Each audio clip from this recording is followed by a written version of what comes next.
굉장히 작은 소상공인 중소기업들도 이 태형건설이 비즈니스 하는 과정에서 건설 자재 납품하죠. 콘크리트 납품하죠. 맨홀 납품하죠. 그 스티로폴 납품하죠. 전선 납품하죠. 그런 수많은 소상공인들이 돈을 못 받게 되는 거예요.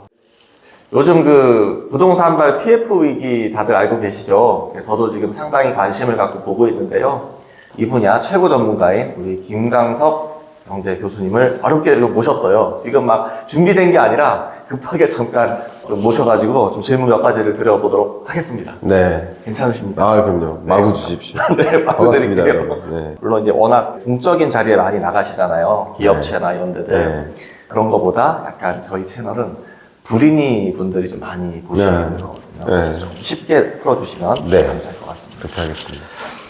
그 태형건설 도급 순위로 쳐도 거의 뭐 탑10까지는 아니지만 왔다 갔다 하는 큰 대형 건설사로 알고 있는데요. 네. 지금 워크아웃을 신청한 상태지 않습니까? 네.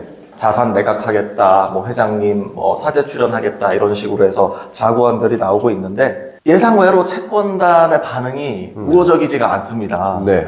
혹시 여기에 대해서는 어떻게 생각을 하시나요? 네, 일단은 11일 날 워크아웃 여부가 결정돼요. 협의체 회의가 있는 날이에요. 그 전에 우리 이런 자구안을 가지고 있다라고 먼저 좀 설명하는 자리예요. 지금 비공개로 진행된 채권단 600여 명을 대상으로 설명회가 있었기 때문에 설명하는데 지금 비공개니까 어떤 후문들로만 이루어진 기사들밖에 없는데 91세 창업회장님이세요. 태형그룹 이 회장님이 어쨌든 눈물로 호소하셨다라고 표현을 하셨고 그리고 뭐 사력을 다하겠다 이렇게 표현을 했어요. 그런데 채권단 입장에서는 충분히 만족스러운 어떤 자구안은 아니었다 이렇게 보고 있어요. 근데 이 태형그룹이 TY 홀딩스가 있고 이들이 갖고 있는 이 사업 부문을 보면 태형건설도 있지만 방송사가 있죠. SBS. 그리고 환경사업이 있어요. 에코비트. 돈 되는 사업. 네, 돈 됩니다. 네. 그리고 레저 산업, 그 골프장이라든가 이런 거 갖고 있는 블루원이 있어요. 근데 태형건설 같은 경우는 부채 비율이 거의 500%에 육박한데 지금 말씀드렸던 이런 다른 계열사들은 부채 비율이 50%가 안 돼요. 제가 다 재무제표 확인했습니다. 네. 그러니까 그 정도면 굉장히 안정적인 그리고 캐시카우 역할을 하고 있는 그런 기업인데 이런 기업들을 사실 매각하기가 쉽지 않겠죠. 근데 어쨌든 채권단 입장에서는 그 자산 규모가 큰 그러니까 매각해가지고 그 매각 대금을 이용해서 그런 부동산 PF라든가 이런 걸 다 변제하면 되는 거다라고 생각을 하고 있는 거예요. 채권단 입장에서는. 네네. 근데 정작 SBS를 매각하겠다라는 자구안은 전혀 없고 지분이라도 매각해야 된다 이렇게 생각하고 있어요. 네. 채권단의 니즈는 특히 이제 산업은행 입장에서는. 그런데 SBS 지분 매각에 대한 얘기가 전혀 없고 두 번째는 오너 일가가 사재를 적극적으로 출연시켜서 그걸로 또 채무를 변제하겠다라고 해야 되는데 그런 어떤 내막이 별로 없어요. 자구안 안에는. 그러니까 이제 충분히 만족하지 않은 거고 그러니까 눈물로 호소를 했다라고 하지만 채권단 입장에서는 정말 진심일까 신뢰에 금이 가는 거예요. 네. 또 몇몇 신문사에서 기자단이 그 자구안을 입수를 한 거예요. 네. 그 입수한 내용들을 쭉 들여다 보니까 되게 재밌는 게 전문가들이 판단을 할 일을 태형건설이 직접 한 거예요. 이게 뭐냐면 나 이렇게 반성문 열심히 써서 나 이렇게 열심히 학교 생활 할 테니 퇴학시키지 말아달라는 게 워크아웃 신청이에요. 네. 근데 그 신청을 받아줄 것인가 아니면 퇴학시킬 것인가. 만약에 퇴학을 시키면 뭐예요? 법정관리 들어가요. 그러니까 워크아웃이냐 법정관리냐인데 태형건설의 자구안의 주된 내용이 워크아웃이 이렇게 되고 그래서 채무를 변제할 기회를 여러분들이 갖게 될 것이고 근데 법정관리에 들어가면 여러분 채무도 변제받지 못하고 국민들은 더 피해가 있고 뭐 이래저래 더 나쁘다 라는 식으로 얘기를 한 거예요. 두 가지 시나리오를. 네. 그것은 태형건설 입장에서 할 시나리오가 아니라 그렇죠. 태형건설이 이렇게 우리 자구안을 정말 맥시멈으로 있는 인껏 사재 이만큼 털어서라도 그 채무를 변제하기 위해 노력할 테니 채권단 좀 도와주세요. 이렇게 해야 되는데 반송문이 정말 반송한 기미가 없다라고 느끼는 거죠. 채권단 네. 입장에서는. 그런 관점에서 법정 관리보다는 워크아웃이 나으니 워크아웃 신청 받아주세요. 이런 느낌인 거예요. 퇴학시키고 나면 우리 학교에 다른 나쁜 애들이 더 많아서 얘네들이 더 싸움박질 할 거니까 차라리 나 퇴학시키지 마시고 이게 차라리 우리 학교에 평화가 있을 거다. 이런 식으로 얘기를 하는 거예요. 예를 들면. 그러니까 채권단이 느끼기에 그래서 불만족한 결과였다 이렇게 볼 수 있겠죠. 네, 좀 진정성이 덜 느껴지는. 네. 예, 그때 말로 알짜 자산을 매각하기보다는 그렇죠. 예, 안 해주면 후폭풍이 더 커질 것 같아. 약간 그렇죠. 이런 느낌. 그런 뉘앙스로 이제 내용들이 담겨 있는 거죠. 예, 제가 이틀 전에 목동에 있는 SBS 사옥의 스벅에서 이제 좀 일을 하고 왔는데요. 네. 경비가 약간 삼엄한 느낌? 네, 그런 또 사연이 있었군요. 네, 결국은 A와 B, 그러니까 워크아웃 아니면 법정 관리 둘 중에 하나지 않습니까? 네. 어쨌든 법정 관리로 간다는 것은 최악의 상황일 거고요. 예. 당연히 뭐 국민들이나 채권단들 또 다수의 기업들이 피해를 볼 수 있을 텐데요. 예. 그 최소의 퍼센트가 75%로 알고 있거든요. 네, 네. 그럼 이 75% 이상의 동의를 얻을 가능성, 네. 그리고 현재 그 약간 못 믿어하는 채권단을 설득하려면 어떤 자구안이 좀 필요할까요? 일단 개인적으로 그냥 이게 워크아웃 신청이 받아들여질 것인가 아닌가 네. 이걸 놓고 본다면 뭐 실망한 건 사실이지만 어쨌든 그 채권단의 마음속으로는 받아줄 가능성이 높다. 그러나 내가 마음은 먹고 있다고 해서 다 받아줄 것이 아니라 야, 너 사재 좀 더 털어. SBS 좀 매각해. 그리고 내가 워크아웃을 받아주고 싶은 마음인 거예요. 네. 자구 계획안이. 그게 마음에 들지 않은 것 뿐이고 워크아웃은 받아줄 가능성이 높다. 왜냐하면 채권단 입장에서 그게 더 유리하다고 볼 가능성이 있다고 생각을 합니다. 근데 어쨌든 75%가 동의할 것인가? 동의할 거라고 저는 생각을 합니다. 자, 그러면 또 여러분 잘 아시겠지만 그 채권단의 산업은행도 있지만 또 민간 금융사들도 분명히 있겠지만 이들이 상당히 많이 통제를 받고 있거든요. 정부로부터도. 그래서 워크아웃 신청을 좀 왜냐면 또 첫 번째 케이스니까 받아들여지지 않았을 때 나올 또 다른 후폭풍이 걱정이 되는 거죠. 어떻게 보면 결과적으로는 받아들여질 텐데 조금 더 마음에 드는 자구안을 원하는 거예요.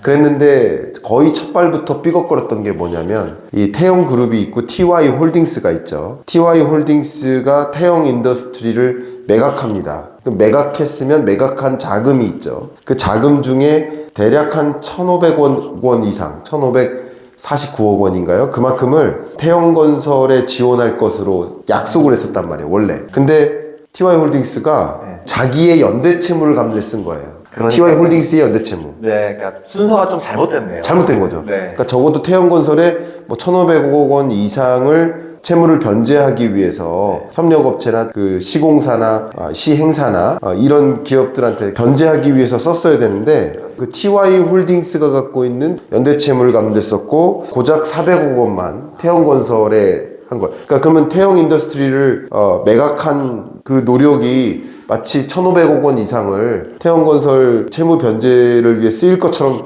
얘기를 해놓고서는 말 바꾼 거죠. 그러네요. 그래서 이거 좀 도덕적 해이 아니냐. 그거 첫 번째고요. 그렇네요. 또 재밌는 게 골프장 운영하고 있잖아요. 블루원. 네. 그러면 이 지분을 담보로 해서 태영건설의 어떤 여러 가지 채무 변제 문제를 쓰려고 하려고 했는데 역시 지분을 매각해서 TY 홀딩스에 제공하는 방식. 이것도 말 바꾼 거죠. 어떻게 보면은 네. 첫 번째 질문과 이어지는 것 같은데요. 예. 알짜 자산은 어떻게든 지키려고. 맞아요. 네. 예. 골프장도 보니까 한두 개가 아니더라고요. 그렇죠. 그 중에서도 가장 좋은 골프장은 좀 매각을 하기 싫어하시는. 하기 싫어하는 네, 약간 그런 느낌. 뉘앙스를 저도. 뭐 여러 가지 지금 신뢰가 깨진 것들이 또 그 밖에도 이 하도급 업체한테 당연히 그 상거래 채권이죠. 그렇죠. 이걸 지급을 해야 되는데 그게 한 451억 원 정도 이걸 미납하고 있어요. 네. 결국 태영 인더스트리를 매각했으면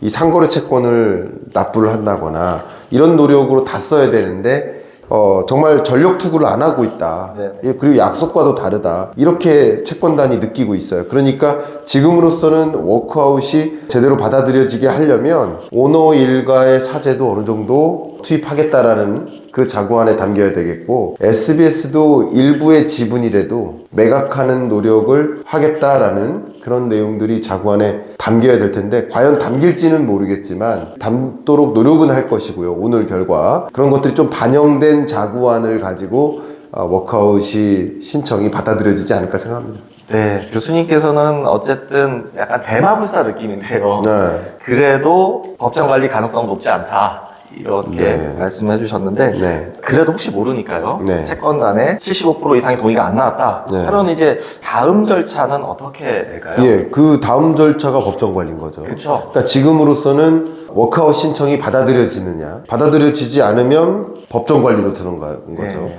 근데 여기서 잠깐 한 가지 여러분들이 갖고 계신 생각도 받아들이시는 게 좀 차이가 있는 게 뭐냐면, 왜 워크아웃 신청을 받아주냐, 그러면 국민의 세금이 들어가는 거 아니냐 그러시는데, 워크아웃은 국민의 세금이 들어가는 게 아니에요. 채권단에 추가적인 지원이 들어가는 거죠. 네. 뭐 그것도 여러분 입장에서는 마음에 안 드는 것일 수 있어요. 부채 끌어다가 자기 돈 벌려고 이렇게 사업을 일구었는데, 그럼 망하면 망하게 놔둬야지 왜 워크아웃을 받아주느냐, 뭐 이런 말씀을 하시는 경우가 있는데, 법정 관리에 들어가면 세금이 들어가는 겁니다. 네, 그렇군요. 그러니까 국민적으로는 사실은 손해가 더 많아지죠. 저는 그런 생각을 했었거든요. 네. 어쨌든 가장 큰 지분권자, 네. 그 대주자는 산업은행으로 알고 있는데요. 그렇죠. 산업은행도 국채은행이니까 왠지 세금이 막 들어가는 듯한 이제 이런 생각을 제가 하고 있었는데, 네. 교수님 말씀 들어보니까 그게 아니었네요. 물론 산업은행이 하는 일 너무 중요한 말씀 주셨네요. 네. 그것도 어쨌든 범광의 의미로 봤을 때는 국채기니까 당연히 세금이 투입되는 것인데, 네. 좀 비율을 많이 생각해 봤는데, 네. 지금 난로에 불이 꺼져가요. 이 불이 잘 지펴져서 고구마를 익혀서 그 익은 고구마를 받으려고 투자를 한 거예요. 산업은행이 땔감을 준 거예요. 그러면 잘 해서 고구마를 익혀서 나한테 줘야 돼요. 근데 고구마가 지금 안 익은 상태예요. 그러면 내 땔감이 다 부족해요. 그럼 여기서 땔감을 더 준 다음에 고구마를 받을 것인가, 땔감을 안 주고 고구마도 못 받을 것인가, 이걸 결정하는 건데, 한 번에 이해했습니다. 결과적으로 고구마를 받아야지 좋은 거예요. 네. 국민 입장에서는. 그 땔감은 이제 그 채권단의 지원이라고 볼 수 있겠네요. 그렇죠. 네. 부족한 땔감, 내가 땔감 한 3개 주면 얘네 한 7개 돼서 고구마 익힐 줄 알았더니 3개 됐더니 2개밖에 못 된 거예요. 그러니까 어쨌든 땔감이 부족한 거예요. 그러면 이제 평가를 하겠죠. 땔감을 더 줄 것인가, 아니 땔감을 더 주기는 좀 아깝다. 그러니까 이 두 가지 평가인데, 어쨌든 만약에 이 태형건설이 회생이 가능하고 지금 하고 있는 사업이 정상적으로 운영이 돼서 담보대출, 부동산 PF 대출도 다 갚고, 그리고 분양도 성공적으로 하고, 이렇게 선순환을 야기한다면 국민의 피해는 덜한 거죠. 채권단도 채무를 다 변제받을 수 있는 거죠. 근데 그렇게 안 될 경우 법원이 주도하는 거예요. 쉽게 말하면 이 워크아웃은 채권단이 주도하는 것이고, 네. 이 법정 관리는 법원이 주도하는 거예요. 그 법원이 주도하게 되면 금융채권은 물론이고요, 아까 잠깐 말씀드렸었던 상거래 채권, 네. 그냥 거의 다 못 받는다고 다 없어집니다. 네. 그러면 여러분 한번 생각해 보세요. 만약에 태형건설이 하고 있던 그 여러 사업장에는 쉽게 말하면 그 식당에 얼마 달아놓고 식사를 한단 말이에요. 그러면 한 달 후에 돈 다 드릴게 하고서 거기 인력들이 다 일했단 말이에요. 근데 그 밥값 못 돌려받는 거예요. 소상공인도 네. 굉장히 작은 소상공인 중소기업들도 이 태형건설이 비즈니스 하는 과정에서 건설 자재 납품하죠, 콘크리트 납품하죠, 맨홀 납품하죠, 그 스티로폴 납품하죠, 전선 납품하죠. 그런 수많은 소상공인들이 돈을 못 받게 되는 거예요. 정말 사회적으로 결과적으로 가장 긍정적인 방향은 땔감을 줘서 제대로 비즈니스 해서 소상공인, 자영업자, 중소기업들도 다 돈을 돌려받고 채권단도 돈을 돌려받도록 하는 것이 순기능을 만드는 일이지 않나, 이렇게 생각을 합니다, 저는. 어쨌든 지금 자본시장에 큰 위기지 않습니까? 네. 이 위기감이 커져서는 안 되겠지만은, 이 경제가 정말 그물처럼 고리에 고리를 맺고 다 연동되어 있습니다. 네. 가끔 이제 구독자분들 보시면 무주택자니까 제발 건설사 다 무너져라, 토건 세력이라고 지정하시죠. 근데 그렇게 했을 때 나한테 이런 게 없습니다, 사실은. 근데 만약에 그렇게 했을 때 집값이 폭락해가지고 내가 집 살 기회를 갖게 된다, 그러면 이익이 있다고 볼 수 있겠죠. 그렇다면 금융위기가 퍼지면 자산 가치는 폭락해요. 네. 당연히.